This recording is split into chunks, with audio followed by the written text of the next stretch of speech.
Ah, man. The crisis is here, my friends. It has arrived. What's going on, fellas? All back bands, Come Prime here, and you might be wondering why am I like this and what has happened to my room, because this used to be over there. Well, I did some changing around, so yeah. So let's just say that I need to move this over a bit. So just gonna excuse me for a moment. There we go. So yeah, this is pretty much how most of my videos are gonna be like right now. Because let's face it, standing up and doing these videos can be pretty tricky sometimes. Mostly because I'm lazy. But this is going to be my review on Crisis on Infinite Earths, parts 1 through 3. And oh my god, this crossover is just amazing. Now, just to let you guys know, before I say anything, if you haven't seen the crossover yet or are not caught up with the current seasons, do not watch this video. Wait till you see all 3 parts and then come to here, okay? Because I'm going to be talking about a bunch of spoilers that would change everything, especially in part 3. Alright, what else to say about this right off the bat? I love how it is just comic accurate. It's showing some Arrowverse stuff, but also made comic accurate as possible, and it just blends in really good, and I love it. Now, let's talk about part 1. What I like about part 1, the beginning. The beginning of this part of the crossover just shows how awesome you're gonna love it. It starts with a monologue about like, before the multiverse there was nothing. It was just really good. And then we get see a bunch of Earth just getting straight up obliterated by antimatter waves. We get to see Earth 89 get destroyed, which is basically the home to the Batman 80s movies. Then we get Earth 9, the Titans world, that gets destroyed. And then we get Earth X, which I've seen many years before, that gets destroyed. And then we hit the Earth 66, where we see Burr Ward, who played Robin in the original Batman TV series. And he says, "Holy crimson skies of death!" It just is funny, but it also just screams out, wow, they're going all out for this crossover. So afterwards, we get the title card, which does look pretty cool. And then we get to see pretty much everyone knowing about the crisis is coming, we must be ready. But a little question about part 1 in the beginning, after the title card and all that, we get like, why is Will Wheaton here? Don't get me wrong, I love that they added a cameo for him, but it just felt a little weird. But since it was in Supergirl, it kind of makes sense. But Will Wheaton, really? Okay, but what else? So yeah, basically, John comes back saying like, yeah, I just met this guy in the monitor, and we're all basically going to die. So they all plan out, and meanwhile, Harbinger is basically bringing out the heroes from mostly Earth 1. We get to see Oliver and Mia come together, they get ready for Crisis. We get the Flash. Then we head on to the Legends, who we haven't seen in a while, mostly because Season 5 is going to start next year. But we do get to see Ray and Sarah. They get notified about this. And then, meanwhile, back on Earth 38, we get to see Clark and Lois having their son, John, who then gets a message from Supergirl saying, hey, guys, Argo City is in danger, so run. So, yeah, by the time the message came, it was too late. Argo City is basically gone. That's why Argo City is basically done for. But before then, Superman just put his son into a pod to send him off to Earth, which is kind of a callback to the origin, which is pretty cool. But yeah. But at the last second, Harbinger saves Superman and Lois, and then we got the team ready. So basically, they discussed about it, all that stuff, give them what they need to do. Need to evacuate everybody from Earth today because we're next. But then Barry and Oliver have a chat, and they're like, yeah, I have to die in this crisis. And Oliver's just all like, no, Monitor, we had a deal. I die, Barry and Kara live. But that's the one thing that made sense for the Monitors. Like, I only saved those two so they can save their worlds last year. This is completely different. Those worlds was in my control. Crisis is my mirror size control. So, they have to die. I'm sorry. So yeah, I did like that. And then we head on to some parts where I didn't like about part 1. the fact that it's part of Supergirl. Now, don't get me wrong, the premiere of Supergirl season 5, I thought it was pretty okay. I liked it. But the rest of the season, it just felt a bit flat down. Felt like I was back watching season 2. It's not something I'm happy to say. Turner Supergirl season 5 has been okay so far, but this just kind of dumbs it down a bit, you know? But afterwards, after the whole Supergirl stuff, we do get some good crisis moments. We get to see some members of what I'm now going to call the Justice League, because in the TV spots, they pretty much confirmed that they're going to be making a Justice League. So yeah, we get to see the League take down some Shadow Demons and all that stuff, which is pretty cool. Then you go battle. Everyone gets evacuated. Some people, not everybody.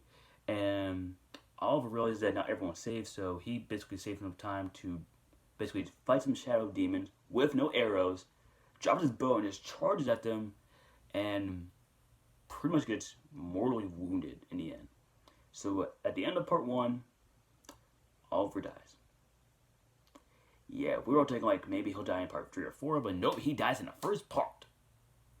And that is a cliffhanger right there. So now we head on to part 2, where we kind of get my personal favorite, because it focuses more on Superman and Batman. Because basically part 2 is that, okay everyone, I know we're all sad about Oliver dying, but we need to focus on saving the rest of the multiverse. So here's the plan. So basically, they get 7 Paragons to look for throughout the all multiverse, find 7 heroes they can get. And so far they can only find 4. They already got like Supergirl and White Canary, their Paragons. Now I need to find 2 more. So Clark, Lois, and Iris, they go out to search for more Supermen who could be this new Paragon. The first one to go to is already killed by Lex Luthor, who basically took the Books of Destiny and decided to go kill every Superman in the multiverse. You know, Lex Luthor stuff. But then we head on to Earth 127, I believe it was called, and we get to meet Smallville Clark Kent. Tom Welling is back. Now here's the thing, I have never seen Smallville at all. But I can tell that people loved Smallville back in the day, because this is pretty much what the Arrowverse kind of took inspirations from. And kind of the reason why most people want to go back to seeing the Arrowverse, because of Tom Welling. So yeah, we see Tom Welling come back as Clark. And we find out that he actually got rid of his powers. So yeah, that's kind of a shock, because I don't know if that happened in the season finale or something like that. But I just love it how when Lex Luthor shows up, it's like, yeah, I'm going to kill you, and just brings out kryptonite. All that Clark does is just do like, yeet! He just throws it like Luke Skywalker back in the last Jedi and stuff like that. So I did like that cameo there. But then we head on to my favorite part about this part 2. Kate, who's Batwoman, and Kara, Supergirl, they go to Earth 99, I believe, and they go find Batman, who is acted by the man, or better, the voice of Batman for many years, Kevin Conroy, finally live action playing Batman, aka Bruce Wayne. It is awesome. It felt amazing to see Kevin Conroy like this. It's just awesome. So throughout the whole time, we find out that this Bruce is not actually a good guy. Well, I don't know. Basically, he enjoys killing, and he has already killed his world Superman. So, yeah, when Kate and Kara find out about it, they try to take him down. He dies, so bye-bye, Batman. And later in the episode, we find out that Kate took the kryptonite Bruce had. So we know she might keep it. And then we head on to the next part, where Clark, Lois, and Iris, they find a new Superman in Earth 96, who is the Kingdom Come Superman, played by Brandon Routh. So, yeah, and basically, this version of Superman is actually my favorite live-action Superman right now, because he is awesome. Brandon Routh, he was made to be Superman. He's awesome as Adam, but he feels perfect when he's Superman. Even back in Superman Returns, I had never seen the movie, but based on what I've seen on him in the Arrowverse, he could be an amazing Superman. And when we do see him in this, he is awesome, and I love him for that. So there's all of that going on, and then we head on to a little small part where basically Barry, Mia, and Sarah, and John Constantine try to bring back Oliver with the Lazarus Pits. He does come back as a monster, but they fail to bring back a soul due to antimatter stuff. So they don't know what to do about that at the moment. But at the end of the episode, Kate becomes a new paragon of courage since Bruce is dead. And Harbinger, who I haven't mentioned in a few minutes, she gets captured by the Anti-Monitor and gets pretty much mind controlled by him. So yeah, and let me just say that the Anti-Monitor design, I love it. It just feels pretty cool. But I just really wish I tried to do like a mechanical design, like make it look like how it was in the final part of the Crisis. I mean, I love what they did with this. I really do. But if they do something like mechanical in the final two parts, I will love this man even more. So that's basically how part 2 ends. And now we're here on to part 3 where Black Lightning fans are going to be happy because Black Lightning finally joins the Arrowverse. Because in the previous episode of Black Lightning at that point, his Earth is basically just getting destroyed by antimatter. So that was crazy. And then they bring him back into this, like, hey, your world is dead, your family's dead, and we need your help to save everybody else. We can't bring them back, they're dead. But basically, we get into the part 3, which is a Flash's episode. Vibe gets his powers back, which is something I really wanted to see for a while, because I saw promo pictures of him with the monitor, like, hold on, how did he get his powers back? Because we think that maybe this happened before Crisis or during Crisis, and it does happen during Crisis because blood work was enough to worry about already.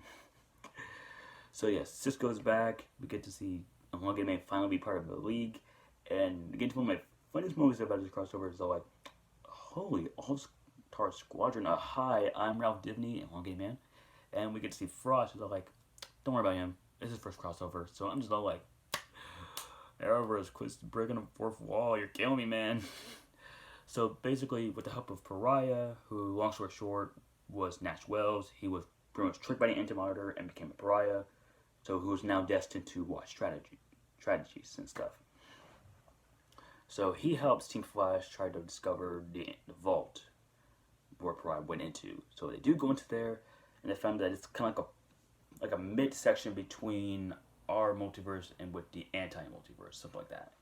And they find a treadmill being worn by Red Speedster, who we find out is Earth 90 Flash, who, like back in Elseworlds, who just disappeared because of the monitor, so we had no idea where he went. Pariah said that he would just strain him in some universe, and the Anti-Monitor found him and used him as a power source for the antimatter cannon, what's basically emitting those antimatter waves. And the reason that it was used on Earth 2 first, because it was just a test run to see if it works.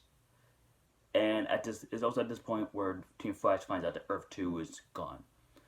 Pretty much meaning that Harry and Jesse are gone. Which kind of makes me question what they're going to do about the next few episodes of Flash, because they kind of confirmed that Grodd and Jesse will be returning in the later episodes for season 6.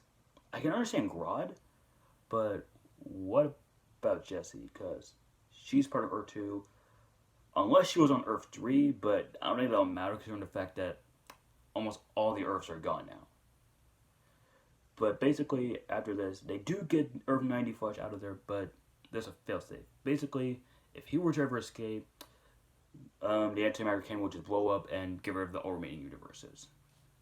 So due to this, Pride called him Black Lightning, and he's like, why didn't you bring my family? It should have been them, not me. But really, it's just happy to see Black Lightning in this Arrowverse. I'm going to say that as many times as I want to. Fight me. Basically, Black Lightning tries to sustain the antimatter enough and needs somebody to get back in the treadmill and stop all the waves from being spread. And Barry realizes that this is his point where he has to die. So he says goodbye to Cisco and Caitlin. But Earth 90 Flash, in return, because we knew that the Flash had to die, but the monitor never said which one. So Earth 90 Flash takes its place and dies. We even get a little callback from the 90s show, which I'd never seen, but it is pretty cool that they went that far. So yeah, after that, they do pretty much stop the wave from spreading. And we do find out about the last 3 Paragons to find. we find out that Martian Manhunter's in the Paragon, Barry's Paragon, and basically Ralph and Iris, they basically go find the final Paragon. And his name, Ryan Choi, who becomes the new Adam in the comics, and I'm really happy that they did this. So they do find him, and they convince him to bring. Now, another part about this third part is that Constantine, John, and Mia, they go searching around to find Oliver's soul. And they go to Earth 666, where they meet up with Lucifer, who I heard rumors that he was going to be in this, and I didn't believe him, but he is in this crossover, guys, and it's awesome. And they basically give him a card who looks like Hellboy, which is also awesome. I wish I could bring him into the Arrowverse, which would be awesome. I'm going to say that as many times as I want to. Basically, they find out that Oliver's soul is in you. So they get there, they meet up with Oliver, bring his soul back, and then they meet up with the Spectre, who's saying that, Oliver, this is your destiny, you need to come with me. So we could see Oliver become the new Spectre, which would be pretty cool. And now we head on to the major cliffhanger that basically beats Infinity War by a mile. Harbinger returns, but is in full mind controlled by the Anti-Monitor, and pretty much kills the Monitor and erases Earth 1. Because at this point, Earth 1 was the last Earth remaining. And the Monitor, he was already weak as it was because all the Earth's vanishing. So, Anti-Monitor took this as a chance and killed the Monitor and erased Earth 1. The multiverse is dead. But Pariah, using the last half of his energies, he sends all of the 7 Paragons to the vanishing point, which exists outside space and time, and everyone else dies. Everyone else dies, which is crazy. But then the Kingdom Comes Superman, he starts to be replaced by Lex Luthor, who kind of changes so that he will be a Paragon.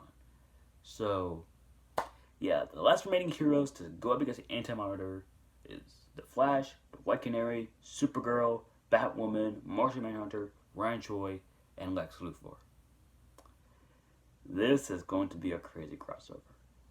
And now we have to wait a full month to find out what happens.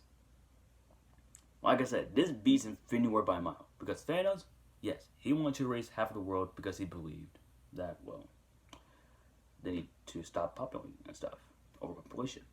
The Anti-Monitor, he just wants to destroy. And he succeeded in destroying the entire multiverse. Thanos, he only destroyed half of a universe. Anti-Monitor destroyed all the multiverse. So yeah, that's basically my review on all 3 parts of Crisis on Infinite Earths. And this is a long review, I know, because this is something that everybody wants to talk about. And now we have to wait until January 14th for parts 4 and 5. And it's going to be fun. So, hope you guys enjoyed the video. As always, like, subscribe, notification bell, all the great stuff. And stay tuned for more videos coming out. I don't know when. I'll probably post one video before the new year comes in. And as always, I'm going to transform fish my enemies. Comet Prime, signing out. Also, what do you guys think about this new setup? Because I'm really enjoying it.